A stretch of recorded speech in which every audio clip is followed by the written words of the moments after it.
Karosel stud is located in the heart of Ashdown Forest in East Sussex. We have successfully bred and shown British miniature horses and spotted ponies for the last 20 years. So the name Karosel is made up of the first 3 letters of my name, Kathy, the first 3 letters of my mother's name, Rosemary, and the first 2 letters of my grandmother, Elsa. And that name goes at the front of all of the names of the ponies that we breed.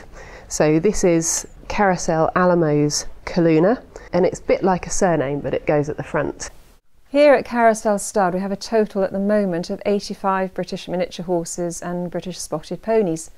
The main group living in a field behind the house. They all get on very well and make a lovely family out there. The other males, some of the stallions that get on together and the geldings, live on the other side of the drive in a 3-acre field. And the rest, the show stock, foals, mares and 1 or 2 of the stallions that don't get on with the others, live in the stables at night and some part of the day as well. Looking after the horses is a full-time commitment, 24/7, 365 days a year, and the hours can be extremely long. The work and the training and preparation for the shows carries on despite the weather. Our daily routine consists of a start, depending on what I've got to do during the day, but it can be 6 or 7 o'clock in the morning, just to come out and first of all make sure that the stabled ones have their water, fresh water, and their breakfast, which is on its way now, and some hay.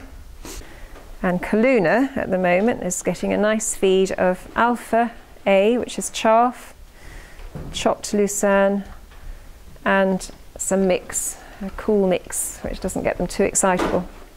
So the morning is just feeding, water, hay, and then mucking out, making sure they're all comfortable.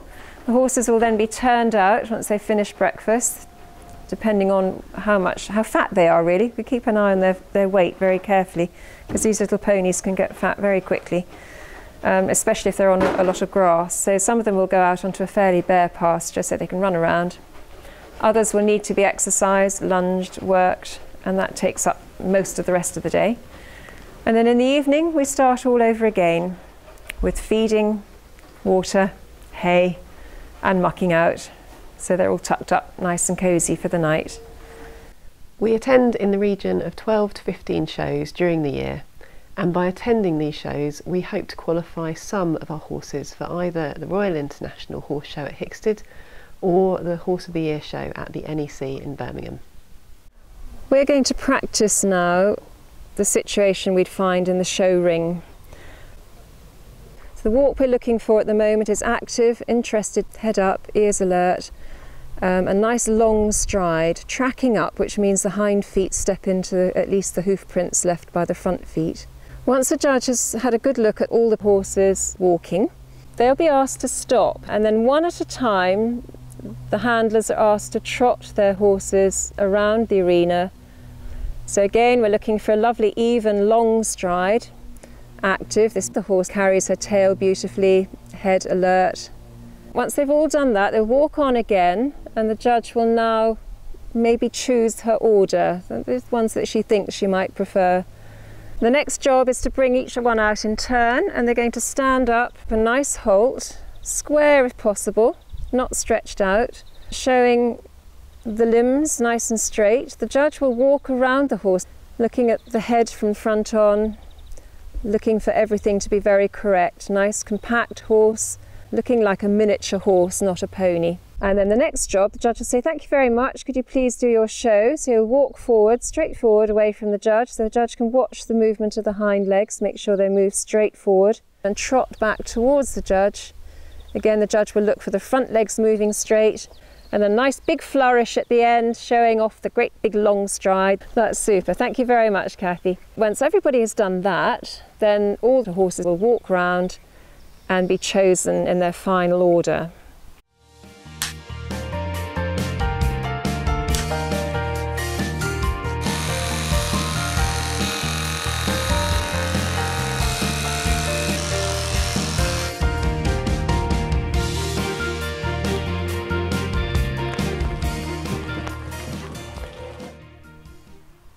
Today we're at Petley Wood Equestrian Centre in East Sussex.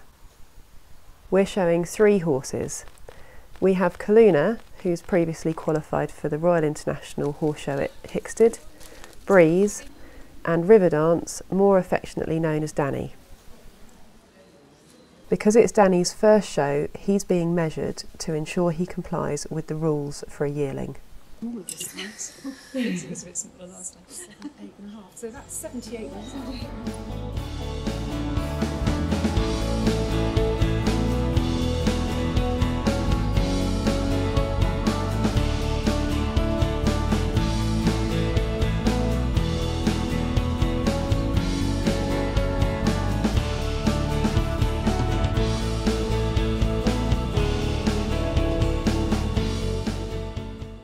That's another successful show, and Breeze has joined Kaluna qualifying for Hickstead, so we're really pleased with the result today.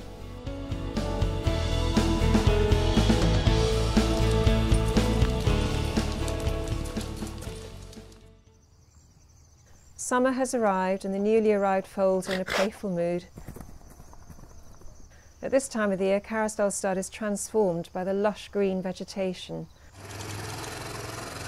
The work on the stud continues and preparation for Hickstead is picking up speed.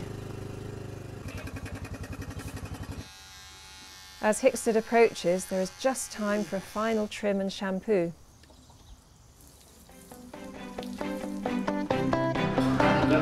Last year's Horse of the Year show. It's an above class, that's 245.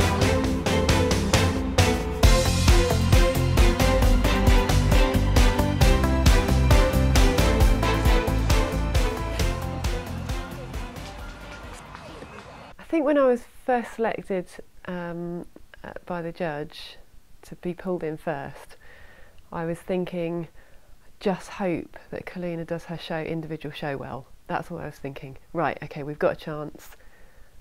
Let's just get it all right now. I remember while I was trying to fiddle around with the ponies I was holding on to, just glancing across and being really surprised to see them standing in first place during the judging of the class. I think doing the individual show is the most nerve-wracking bit, because that's where it can all go wrong. The judge's eyes are on you only, and they've got to be completely still and be listening to exactly what you're telling them to do, make sure they've got all their feet in the right place. So that is the most nerve-wracking bit for sure.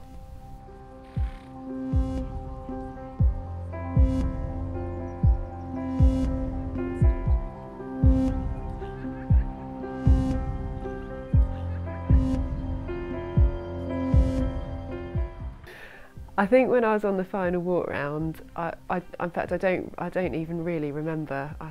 It's one of those heart-pounding moments when you're just thinking, please keep us as we are, and she did. So so it was really good.